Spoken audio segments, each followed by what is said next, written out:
Good afternoon, everyone, and welcome to today's public event, An Astronaut's Story of Invention. I'm Oliver Morton. I'm a briefings editor at The Economist. I edit all sorts of long-form stuff for the magazine, including, and I write sometimes when I get a chance to write about science and technology and climate and similar things, and you can often find me doing so in Rothmell's The Excellent Cafe attached to the RSA. But today I'm not just sitting around in a corner typing. I'm introducing to you former NASA astronaut and oceanographer Kathy Sullivan to talk about her memoir, Handprints on Hubble. You probably know this.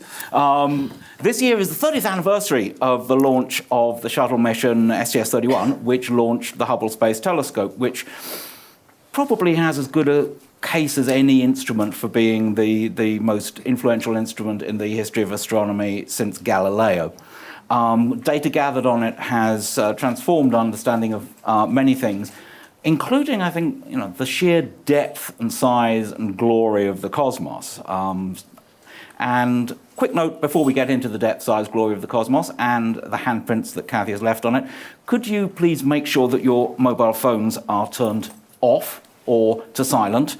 I say off or to silent because you are very welcome to tweet out your experiences using the hashtag RSA space. That's RSA and then the word space, not RSA space something. And you will also be aware that this this event is being recorded for later webcast. So that's why the backs of your heads and any questions you ask later on will be immortalized. So the format is that first Kathy will speak for a bit and read a little bit of her book, then she and I will have a conversation, and then she and you will have a conversation which I will attempt to facilitate. Kathy travelled to space on board the Space Shuttle Challenger in 1984. She was the third American woman to travel into space. She was the first to do a spacewalk, which we're definitely going to talk about. Overall, she's been in space for about 3 weeks. Since leaving NASA, she's worked as the chief scientist at the National Oceanic and Atmospheric Administration, NOAA, which is America's leading environmental science body, among other things, and performed under President Obama as the Assistant Secretary of Commerce, and for part of that time acted as the administrator of NOAA. So please welcome Kathy Sullivan.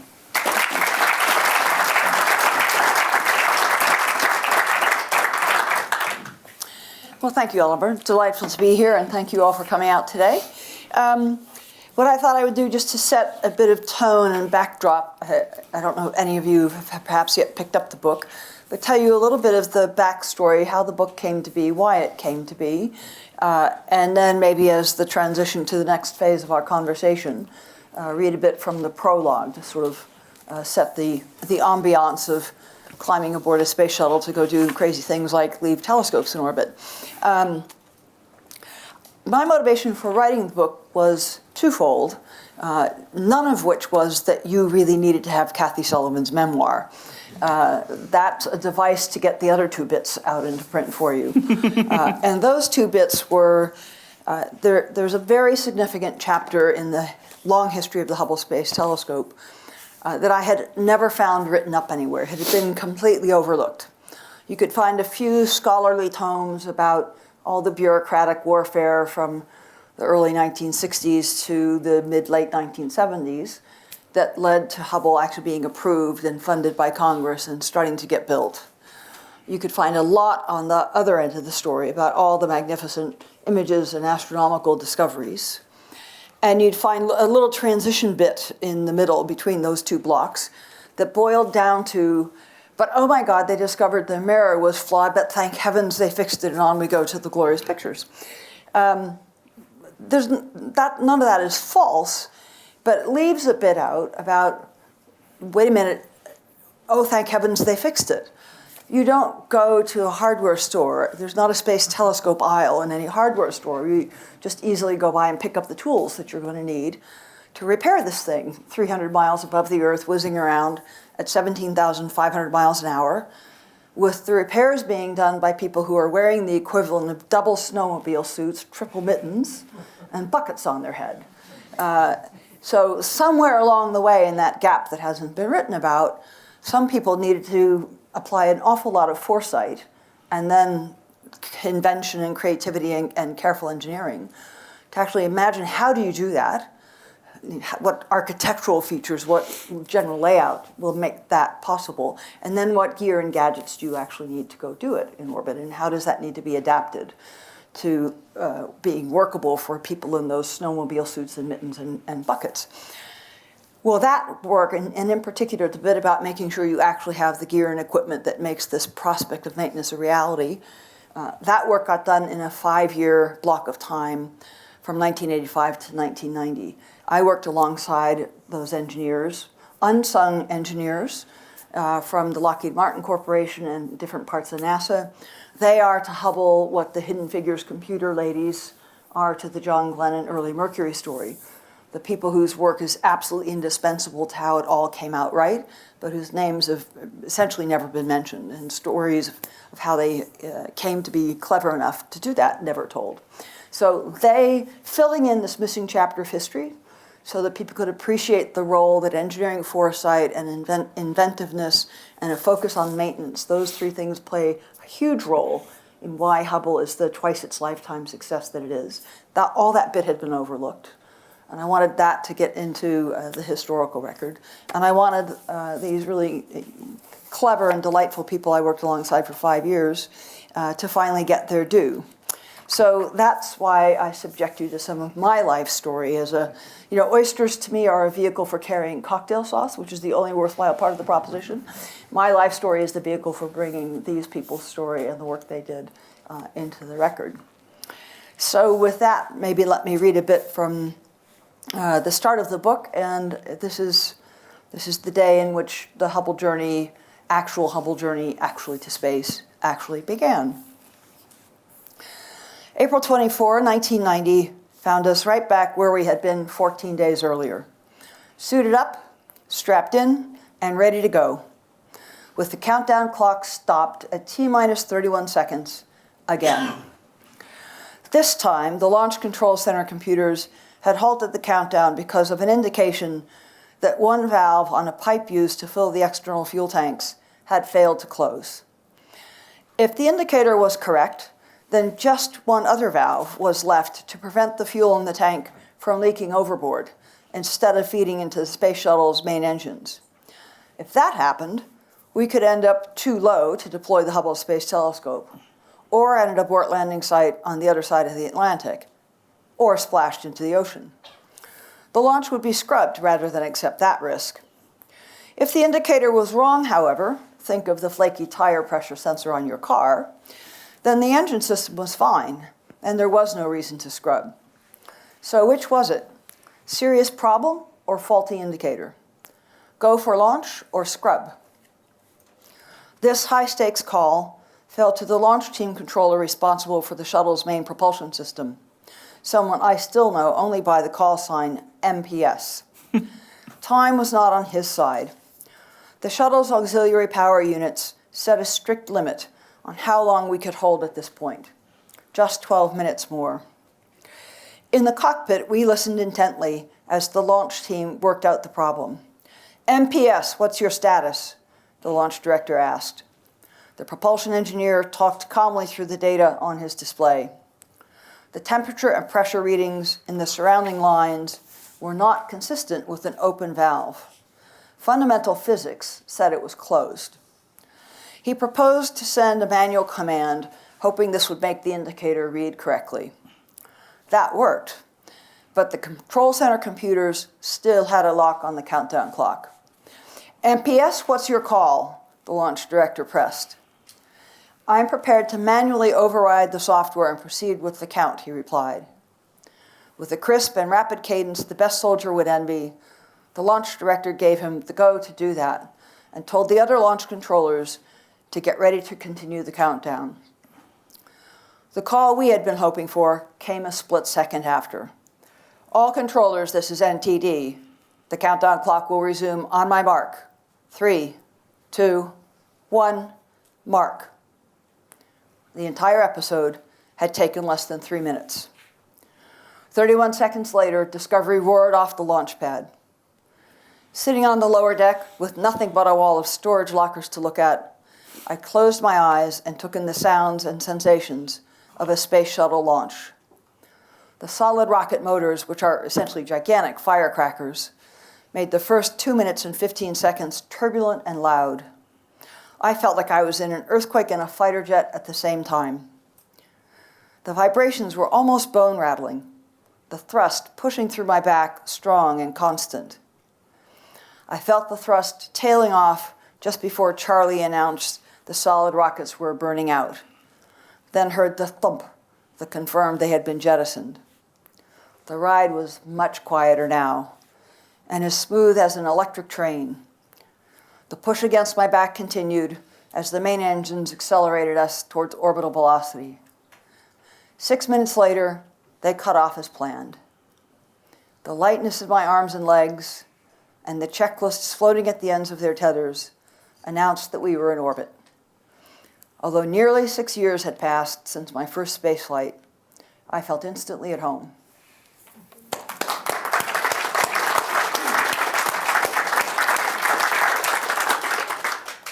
Thank you, Kathy. So let's actually go back 6 years before that to your first space flight. And on October the 6th, 1984, you wake up to the sound of flash dance. Is that right?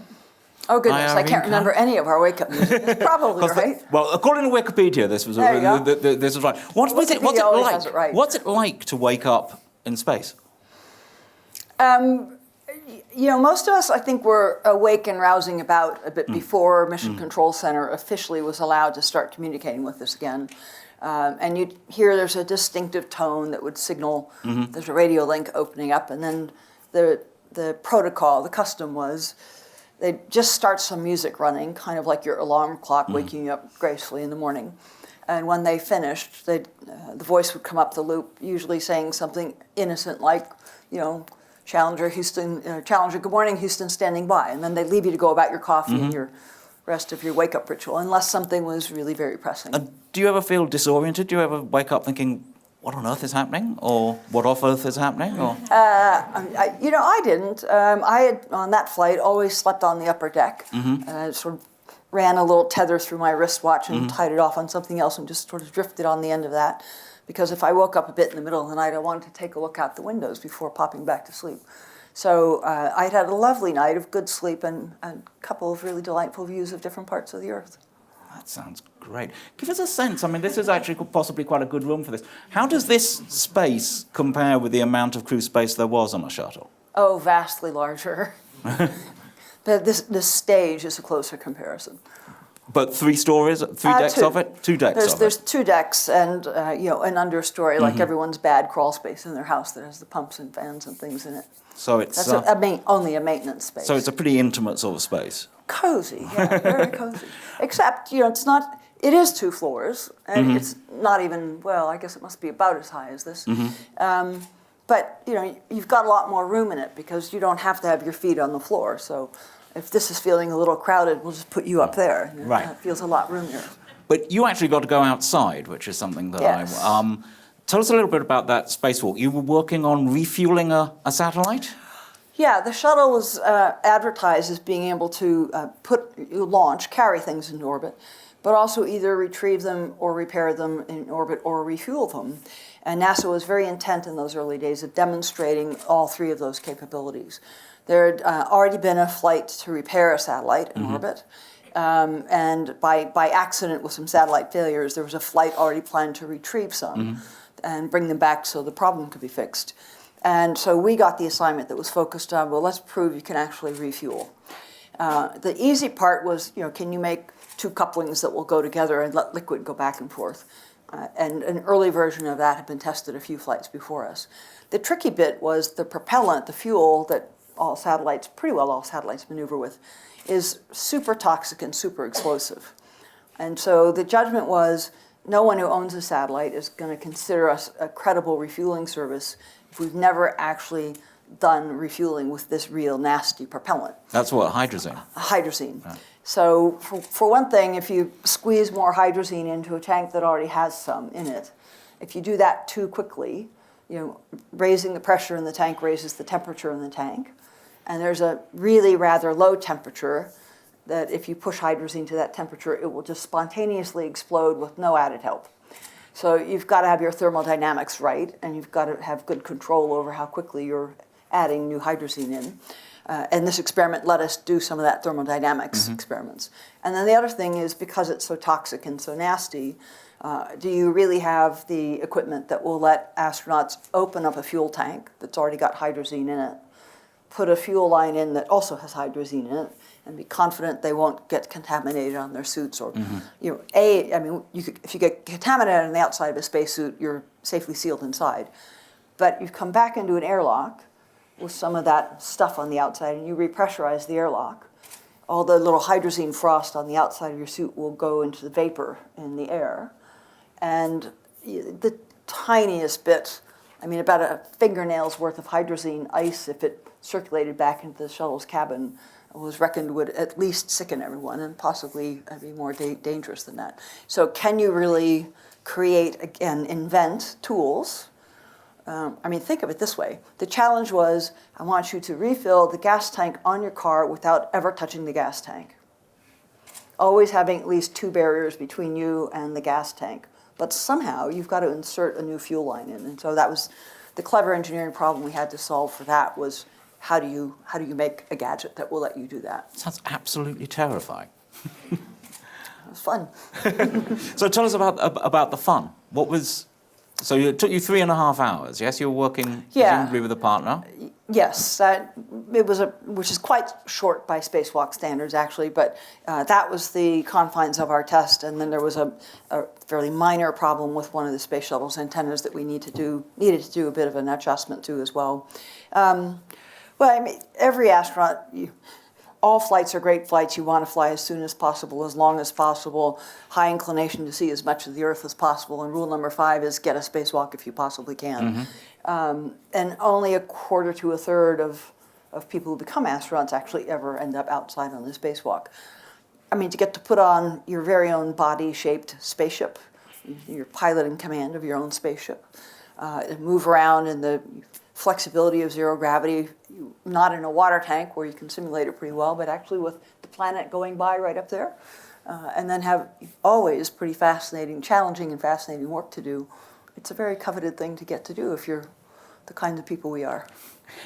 Tell us about the kind of people you were. You were one of the first women to train as an astronaut at NASA. What was it like being part of that first intake? Because they were presumably hugely increasing the astronaut corps because of the shuttle program. Yeah, they were. I think there were about, probably going to have this number misremembered at the moment, there were something on the order of 24 astronauts already in the astronaut corps, and a prospect of very rapid flights with the shuttle, very frequent flights, which in the end, of course, did not materialize, but that's what NASA was preparing for. And so with our class, they chose 35 people, a mixture of test pilots and engineers, physicians, scientists of different sorts, with an age span that ran from just younger than the oldest guys already there down to several of us fresh out of graduate school.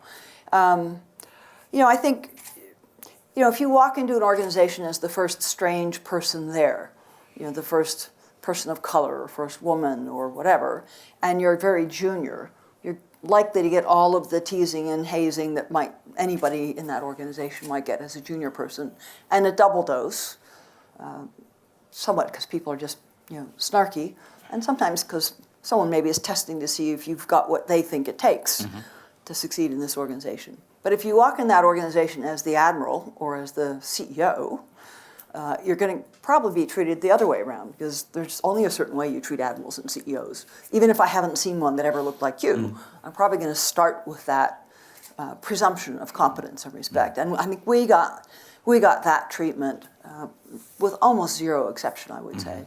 But we were always going into places within NASA that had never had, if women were there, they were bringing a memo to someone or serving the coffee or sitting in the back row taking notes for someone. They were not sitting at the decision maker table.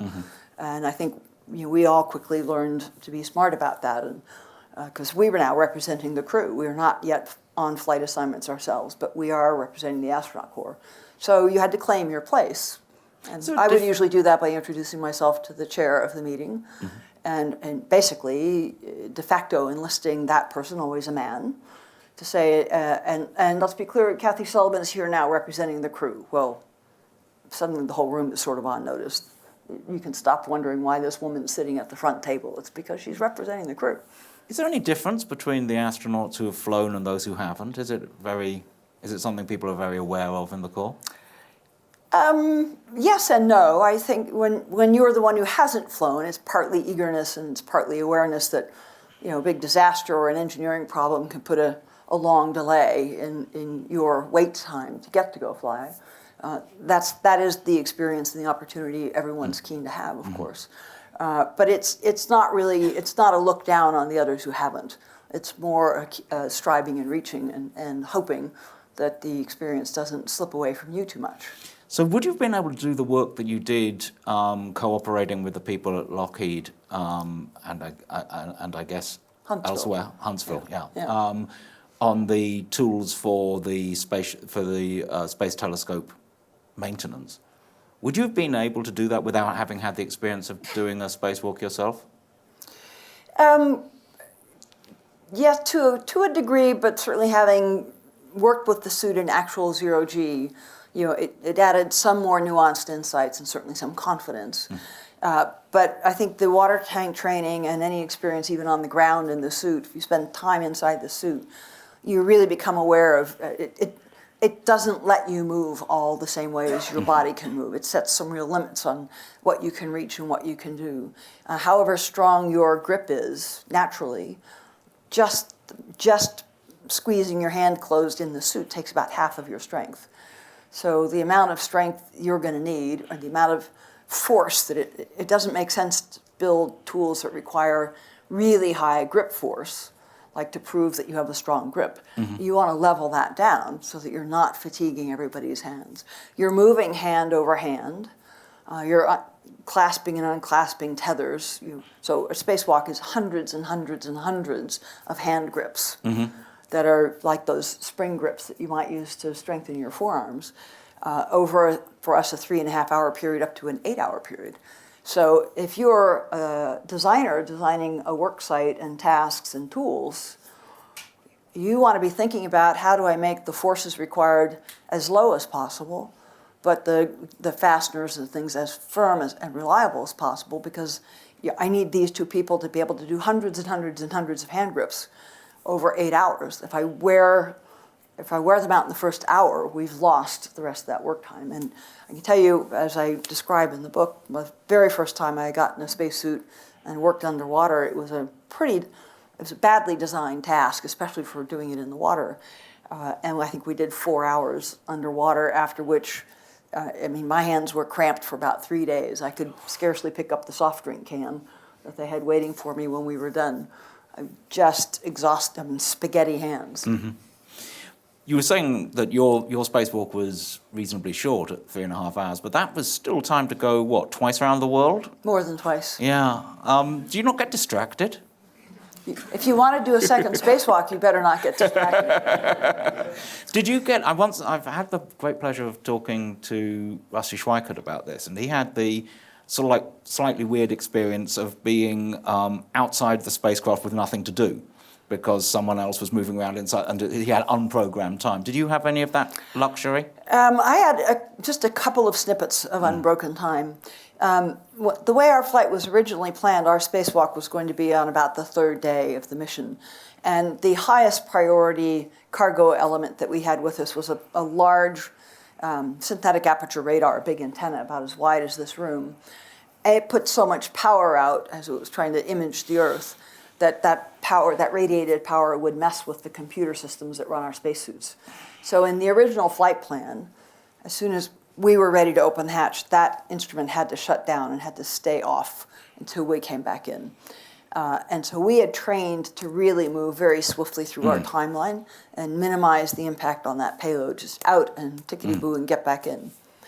Lots of events shifted that all around in actual flight, and by the time we did the spacewalk, that was not a factor at all. We could have taken 6 hours to do the experiment. It wouldn't have affected that other payload at all. But David and I were just so conditioned and had such a cadence, we just went zooming on through it.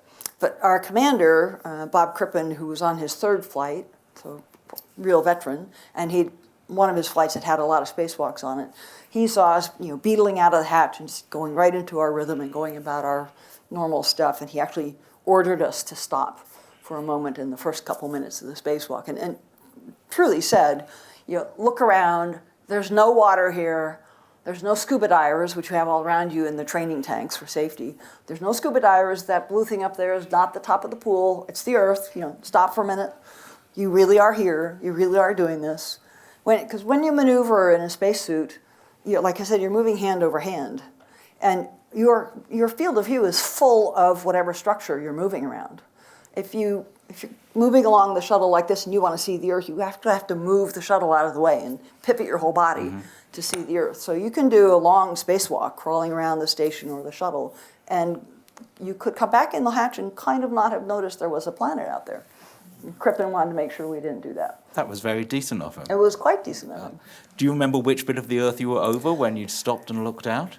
I don't remember that time, because we were down in the payload bay, and I think we just saw the big arc of the Earth, and I don't recall picking out any specific geographic features.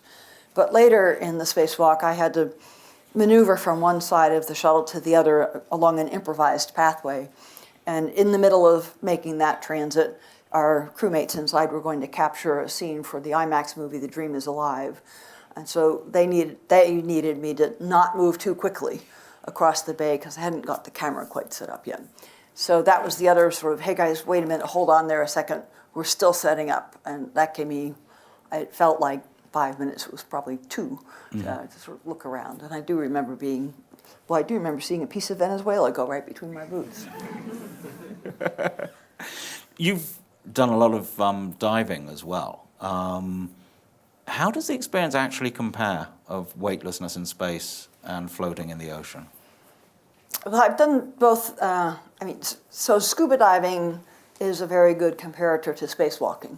If you get your weights adjusted perfectly so you're neutrally buoyant, you can sort of move with the littlest kick of a flipper or the littlest touch of a finger. You still have to displace water, and of course you don't have to do that when you're spacewalking. But that's why we use large training tanks for simulating spacewalks. I've also had the opportunity on a couple of occasions to get into deep diving submersibles and go much deeper into the ocean, the deepest about 8,500 feet. And so that's, again, confined space. You feel you could be dressed just as you are dressed here. You would feel just as you are here. But everything right outside that porthole is fatal to you. And that's similar in a spaceship. You feel just like this, except, and it looks very normal out that window, and it's a very fascinating view, but you dare not go out there without proper precautions. Or at 8,500 feet. At 8,500 feet, you dare not go out there at all. So what makes a young oceanographer want to become an astronaut? Well, this young oceanographer wanted to see the Earth with her own eyes from that vantage point. Growing up watching all of the Mercury, Gemini, Apollo missions, the Skylab missions, I think I had pored over every single astronaut photograph of the Earth that ever had been taken. I'd always been fascinated by maps from the youngest age, and photographs and images from space really are another version of map that give you a more natural human view of what the surface, at least the surface of the planet, looks like. So card-carrying geologists, if they offer you a chance to look at the planet from an orbital perspective, are you really going to say no? Well, I do know some geologists who would say, well, but I can't hit it with a hammer, so that wouldn't be real work. Yes, but you might understand it better than if you just go whacking at it with your hammer. That is definitely true. So what you learned on that, that flight was not just, the other thing is that as an oceanographer, that was actually a kind of oceanographic and Earth sciences flight. Yes, we always think about things like the Hubble looking out, but a lot of what the shuttle did was Earth science stuff. Yeah, and that flight definitely was. We deployed one satellite whose job was to measure the radiation balance of the Earth, how much sunlight comes in, how much other radiation goes back out. Is it a net inflow or net outflow? Those measurements are actually quite crucial. They're very crucial. Yeah, that satellite has been one of the workhorses, one of the mainstays in the data set. Didn't it also image the ozone hole? No, not that one. SAGE 2 had... that was a different one. Oh, right. It did have one of the SAGE instruments aboard. Right. And And then I operated a cluster of experiments, that big radar I talked about, and a large camera and several others that were, some of them were taking Earth imaging data for direct investigations into oceanography and geology. Some others were testing instrument methods that could be used on later satellites. And then the third one was the refueling experiment. And was it a coincidence that you were doing this oceanography mission on the shuttle that was named after one of the greatest ships in the history of oceanography, the Challenger? Well, NASA had decided to name, Columbia was named after an historic vessel in early United States history, but when they laid out the game plan for naming the remaining shuttles, they made the explicit decision to echo names of grand exploration vessels, ocean exploration vessels. So Challenger, Discovery, Atlantis, Endeavour, all have great historical names in oceanography. If it had gone on a bit further, there'd have been a Space Shuttle Terror and Space Shuttle Erebus. Yeah, we prefer ones that didn't sink so ignominiously. But thinking about, you were still at NASA when, 4 flights later, the Challenger was lost. Do you remember how you heard about it? I do, and my first flight was on Challenger. Yes. Yeah. Yes, I was out in California working on some of the tooling and equipment for Hubble, and our work on Hubble, out in the large facility where it was being built and tested, our stuff was always relegated to third shift, so we would start our work at 10 or 11 at night and work through till 6 or 7 in the morning. And I had done, I don't remember now how many days of that, and it was done, and was flying back to Houston. So, pretty dead tired, exhausted. Not flying yourself? No, it was a commercial airliner. And landed at Dallas to connect into the flight to Houston, and realized I was planning to go into the office. I was going to get back with enough time to clean up email and things like that. But I realized when we landed that I was just way too tired to do that, and so popped in a phone booth, remember those, and rang my office to tell my secretary I wasn't going to come in. And just the whole start of the phone call was not normal, and you could sort of quickly sense something's up. And she broke the news to me. How did it affect both you and the agency?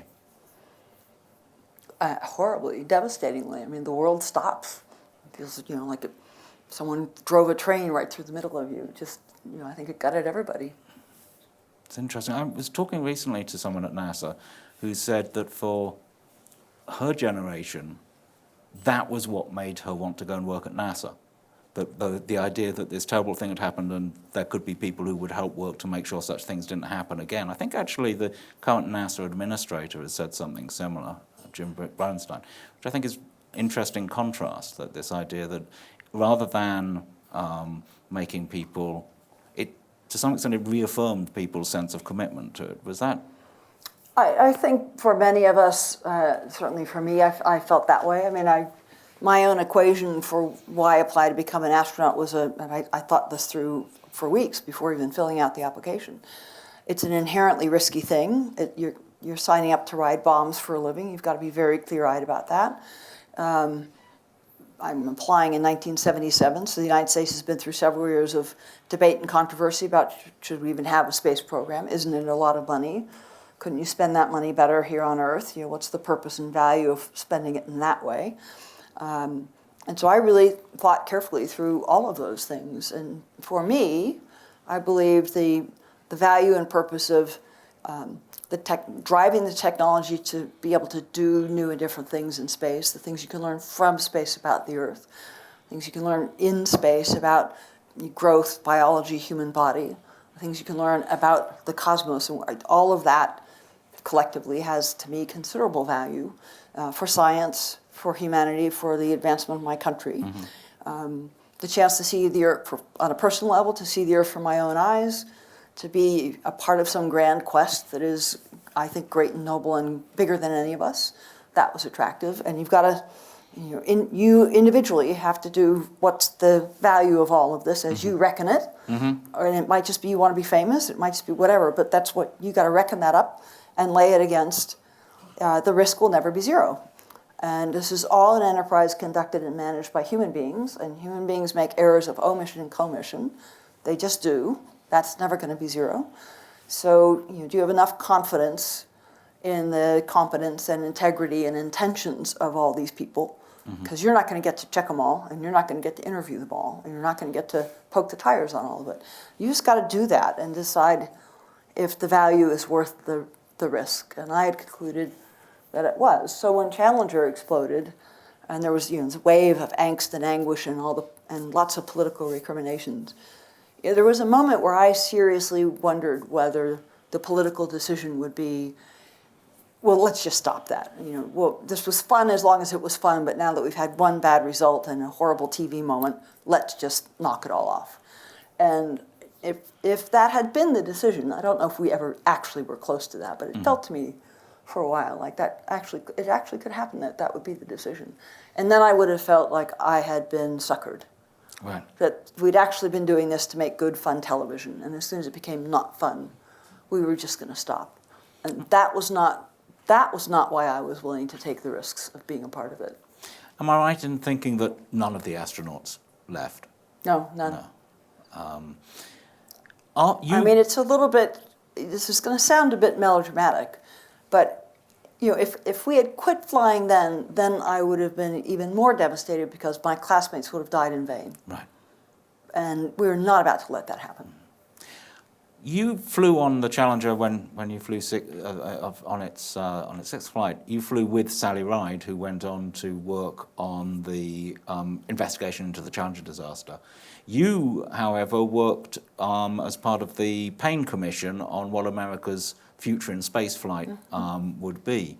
That Payne report was, to those of us who were taking an interest in space at the time, an incredibly ambitious, stirring report.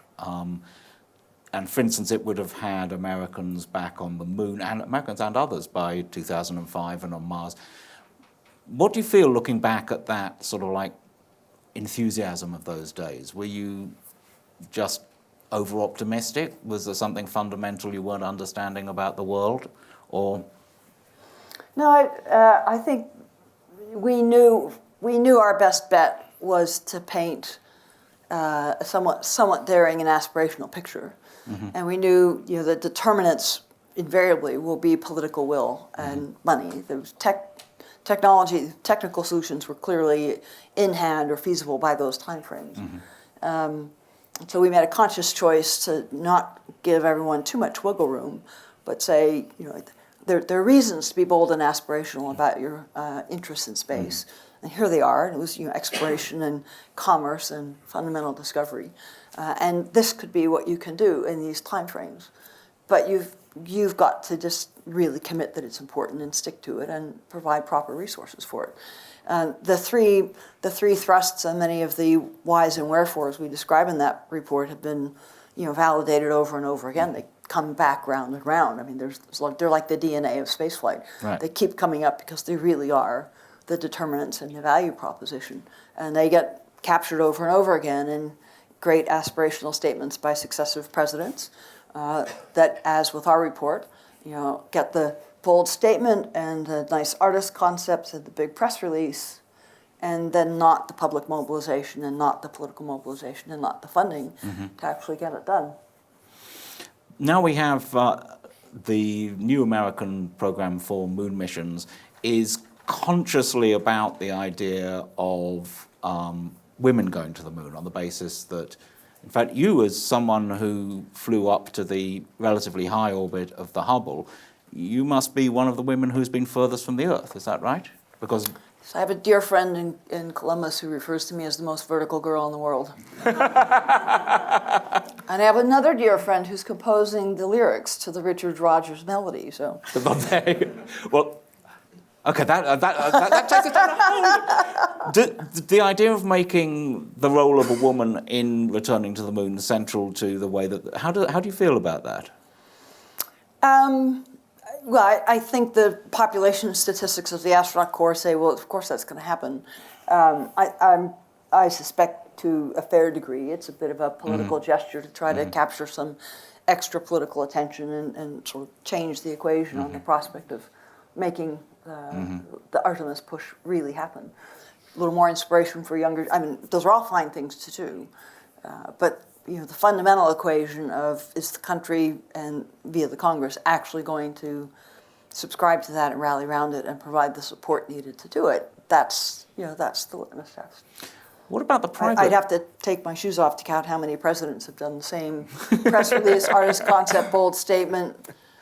Except each president takes the old statement, crosses out moon and writes in Mars, and then it goes back crosses out and forth. Mars. Yeah, it goes back and forth. Another member of that of the Payne Commission was Gerard O'Neill, and now you have private who had this these very grand ideas about the large-scale industrialization of space, and now you see those being openly followed and championed by by the world's richest man.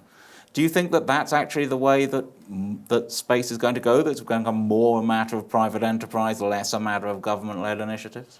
Yeah, the triad that's spoken a lot about in U.S. space policy circles nowadays is that the future of space is that it will be more congested, contested, and commercial. And there's plenty of evidence. Those are certainly the trend lines. What the end states become. There's still a lot of room for guessing and speculation. And yes, both Bezos and Musk have enunciated big, grand sort of infrastructure plans.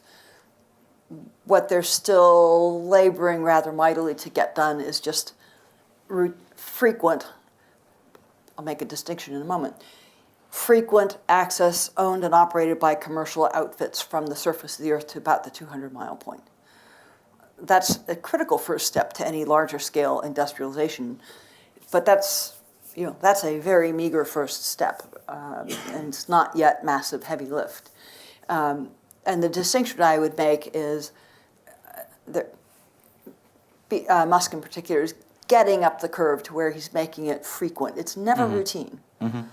I mean, they just went off, I think, the day before yesterday to test a new bit of their next rocket. I think it's the SN1 or something. Simple pressure test of this larger fuel tank for the next big thing. And, it blew itself up on the test stand. So, it only takes one minor bit of something slightly wrong in one weld, and you've got a blown up, crumpled tank instead of a pressure tested tank. Boeing is trying to get their commercial crew vehicle moving along, and they did a big abort test. They're using Apollo-style tractor rockets to pull the crew capsule away if something's going wrong with the stack, and they took just a capsule and the abort engines 6 or 8 months ago to do a first test, and of course that blew up. Mm-hmm. So, this is all about bombs, that you've got to get really good at this so that the bomb behaves like a rocket instead of behaving like a bomb. Right. Would the Kathy Sullivan who was on the Space Telescope launch 30 years ago, would you be depressed by the current state of space exploration? No, a bit concerned. Right. I'd like to be sure. NASA's budget right now consumes something on the order of 5/10 or 6/10 of a penny out of each each dollar expended in the U.S. federal budget. I do get kind of concerned and annoyed when it seems presumed that a half of a penny is the actual right total amount, and so if you want to add this bit in, we have to drop and stop something else. We all right now are living with scientific results that come out of about a decade and a half of pretty robust investment in how to look back at the Earth from space and make measurements that really help us understand water resources, weather systems, hurricanes, on and on and on. If you look in the pipeline of things coming down the road from NASA, or for that matter, most of the other spacefaring countries, you don't see a continuation of those eyes in the sky at that scale. This is not a planet that you measure once and all you need to do afterwards is data mine and you've got all the answers. It's far too dynamic for that. So are we really going to walk away from keeping the pulse of the planet and providing that sort of information to life on Earth? Right now it sort of looks like we are, because we're locked into half a penny is clearly the right amount. If you'd put me in charge for a while, I'd round it up to a whole whopping penny. Oh. Now, you said you didn't want to talk about politics. Now, there you go. That's not politics. That's math. That's just math. Let's ask some questions from the audience. I'm going to want, I'll take one from each side first. You, sir, at the back, and then you, sir, back there, and then I will come forward a bit. Hi, Kathy. He's the referee, don't blame it on me. Okay. As a real experienced astronaut, which sci-fi space film do you find the most humorous? Okay. Next, no, we'll take two at a time. Oh, got it. Did you say most humorous? Yes, most funny. Okay. All right. And that's presumably intentionally or unintentionally. Oh, And unintentionally. there was a question over here. Yeah. A little bit long. A little bit longer. So I was speaking with a friend of yours last night, by the way, who sends his earthly love story. Oh, yes. Good. That's just an aside. My question is, I've also spoken to people like James Rinaldi and Tom Soderstrom, who were the CTO, CIO out of Jet Propulsion Laboratory. They were very, very articulate about how NASA have this kind of gold-plated quality control where, everything goes through, 3 times the kind of quality control and lastability and everything else. I'm just interested in your opinion, how you reconcile that with the idea of invention and experimentation where, actually you really did have to go to the hardware store to find a certain part to fix the mirror on the space shuttle. How do you reconcile those two things that you're trying to gold plate, but at the same time you're trying to experiment and invent? Okay, let's take that one first. I don't see them as irreconcilable. I see them in critical applications as different stages along a process. Some of the tools used on Hubble over time were derivatives of hardware tools, but it was more the case that you said you'd go buy a little tiny power drill and bring it in and say, I need one that's this size. But there's gold plating for reliability, and then there are other realities of tailoring something to space. Any power drill you could buy at a hardware store here just flat won't work in space for, among other reasons, all the lubricants in it just vaporize away. So you've got to be more clever than just shooting oil into your power drill. Gold plating has long been about both assuring life and safety and assuring reliability. And I think one of the things NASA gets caught in is an extra high standard of never fail, lest you be accused not only of losing a mission, but of wasting taxpayer dollars. That's a degree of freedom that Elon Musk or Jeff Bezos have that's different. Bezos and Musk can say, I'm risking my capital. And it's definitely true of Bezos. It's a little less true of Elon, who's had about $1.6 billion of public money given his way. And also other private investors. And other private money. But he can take a little more leeway to say, I'm prepared to streamline manufacturing methods. I'm prepared to have a one and done check instead of a 2 and 3 and 4 check, because the government kind of only has a multiple layers of due process way of getting to reliability. In the end, I will promise you that neither Bezos nor Musk is really going to be granted a different risk tolerance, either by the people that fly with him or and the liability lawyers or by insurers. And so they're eventually going to have to they may find a leaner way to get to the reliability standard, but they're going to, in the end, be held to that same standard, I would say. And then to you, I'm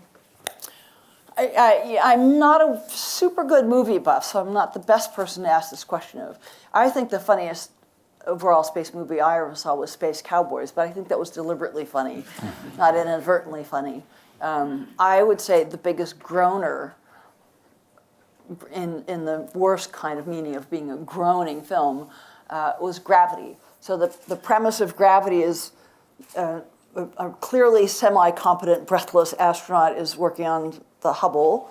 Disaster strikes, bop over to the space station. Disaster strikes there too, so bop over to the Chinese station. Here's a sentence that is exactly as feasible as that proposition. My houseboat on the Thames was sinking, so I walked to the moon. I'm assuming you haven't seen Ad Astra. Next question back there, that lady there, and then question at the front here.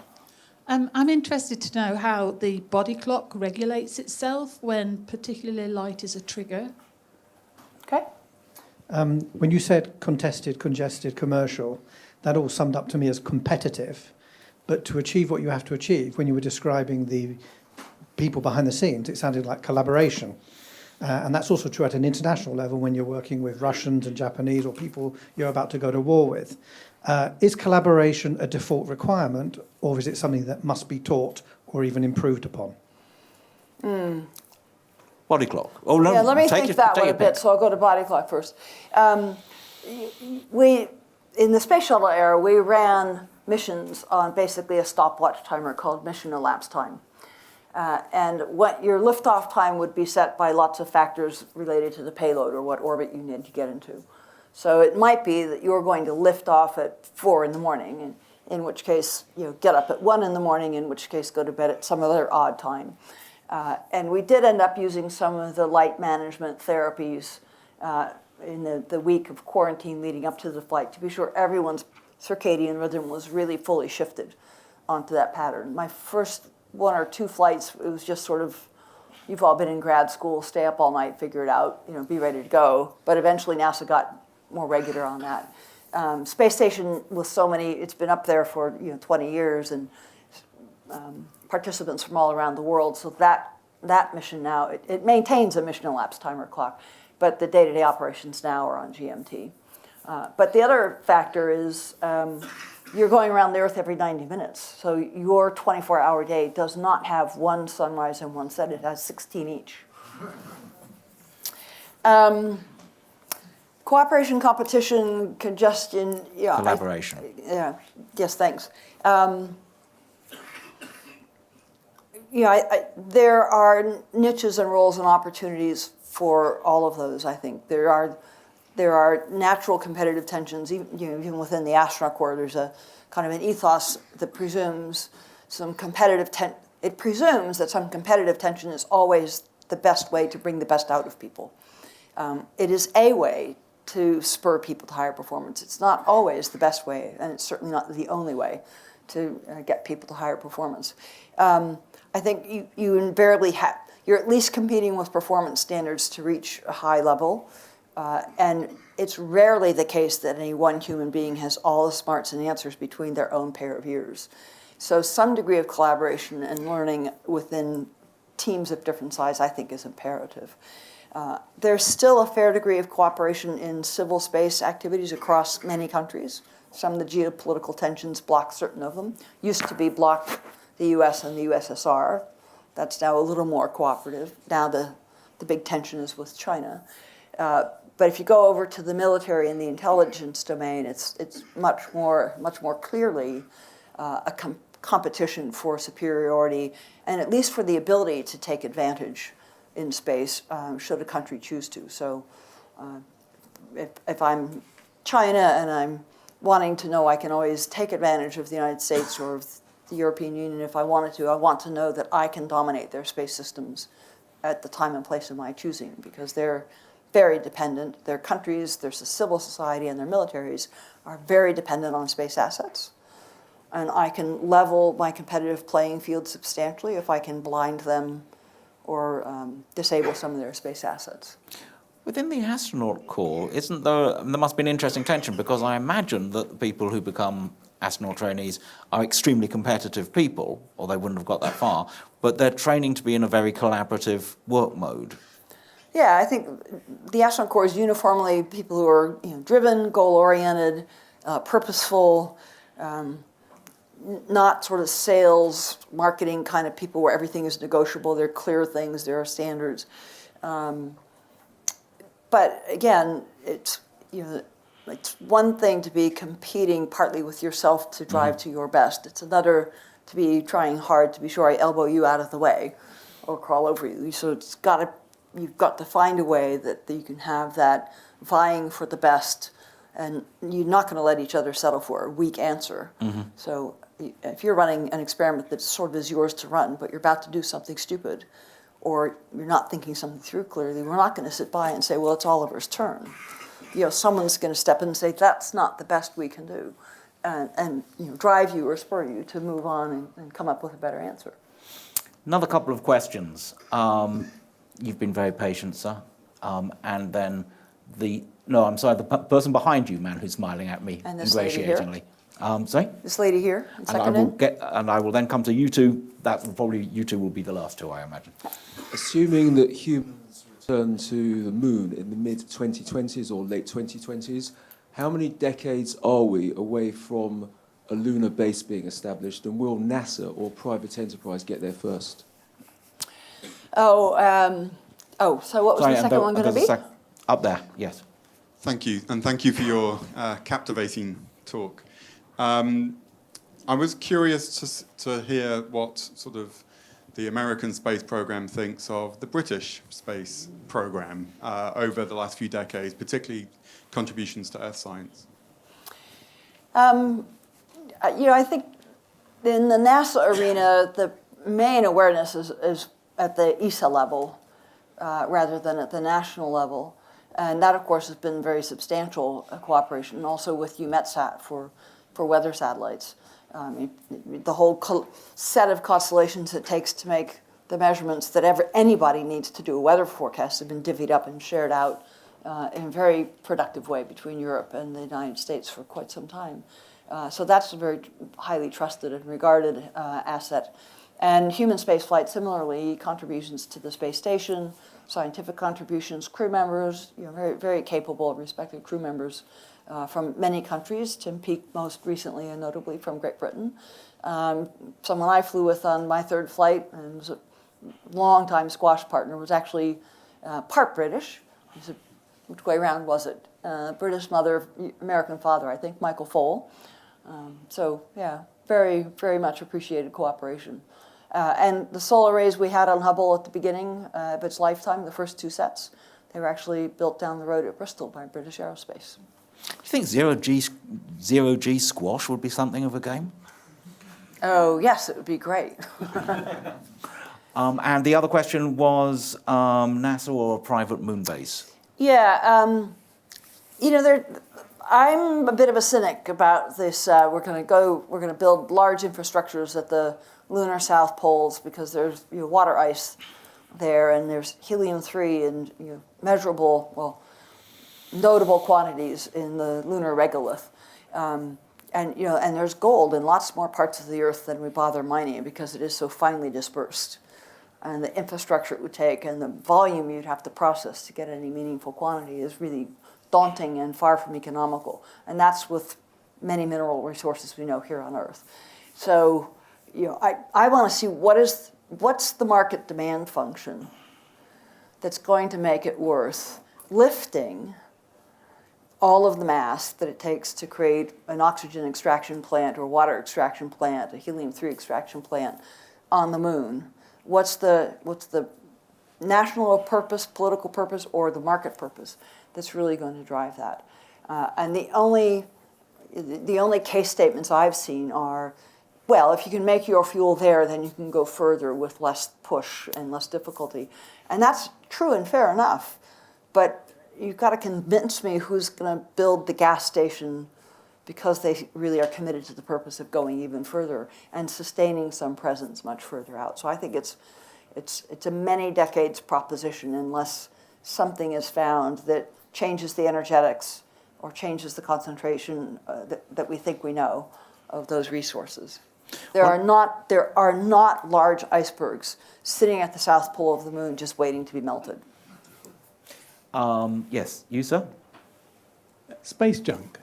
Space junk, lots of it. How much of a problem, or is it a problem? We'll just take the last. Yeah. Yes. Thank you so much for being here today. I am curious, you've had a really long, successful career after your experience with NASA.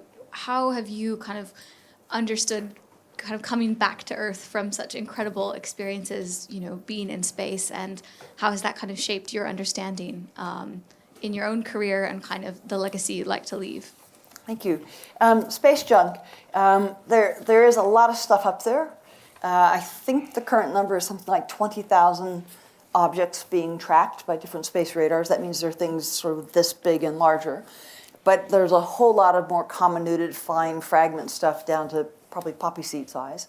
If you got hit by a poppy seed that was going at orbital velocities, you would feel like you'd have been hit by a hard baseball or cricket ball that was thrown at 90 miles an hour. See, the energy levels are huge. And each time bits collide, 2 big bits collide, they create a cloud of smaller bits. So that is already a problem that people are very worried about. It's beginning to affect satellite design and shielding and protection. And then now you have outfits like Elon Musk's Starlink that I think have already put 120 satellites about this big into orbit and have a license to put 44,000 And they're only one of about 5 commercial entities that have licenses to put thousands of these guys up. And there are not yet rules of the road and ground rules for how to, this is sort of another version of tragedy of the commons that's looming before us.